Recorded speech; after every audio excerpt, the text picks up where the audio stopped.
Welcome दोस्तों, पीपा studio में आप लोग को स्वागत है। साथियों, सुकन्या समृद्धि योजना पोस्ट ऑफिस की सुकन्या समृद्धि योजना एक ऐसी स्मार्ट सेविंग स्कीम है जिसमें आप जितना भी पैसे निवेश करेंगे तो मेच्योरिटी पर उसका 3 गुना मिलने की गारंटी है। यानी कि साथियों, आपको कुल जमा रकम पर 200% बढ़कर पैसा मिलेगा। यानी कि आपको इसमें मिलने वाला ब्याज और कुल निवेश की तुलना में डबल होगा। और खास बात यह है कि इस स्कीम में आपको 15 साल पैसे निवेश करना है और अगले 6 साल तक यानी कि मेच्योरिटी तक कुल पैसे पर ब्याज जुड़ता रहेगा। और इस स्कीम के जरिए आप 70 लाख रुपए इकट्ठा कर सकते हैं।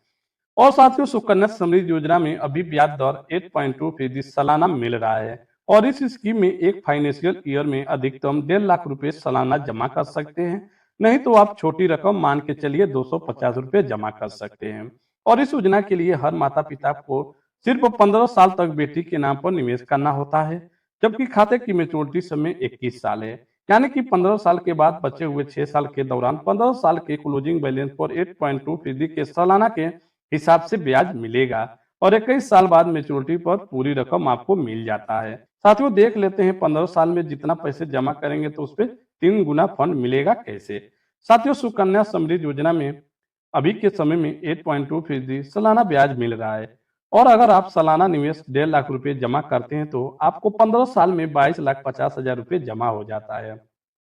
यानी कि साथियों, 21 साल की मेच्योरिटी पर कुल अमाउंट देखें तो 69,27,578 रुपए इकट्ठा हो जाता है। और आपका अकाउंट मेच्योर होने का समय 2045 तक है। और इसमें आपको ब्याज का फायदा देखें तो 46,77,578 रुपए मिल जाता है। साथियों, सुकन्या समृद्धि योजना भी पीपीएफ की तरफ पूरी तरह से टैक्स फ्री स्कीम है और सुकन्या पर अलग अलग स्तर पर टैक्स छूट मिलता है। पहला, इनकम टैक्स के सेक्शन 80C के तहत 1.5 लाख रुपए सालाना रुपए निवेश करने पर छूट। और दूसरा, इसमें मिलने वाले रिटर्न पर टैक्स नहीं लगता। और तीसरा, मेच्योरिटी पर मिलने वाली रकम टैक्स फ्री है।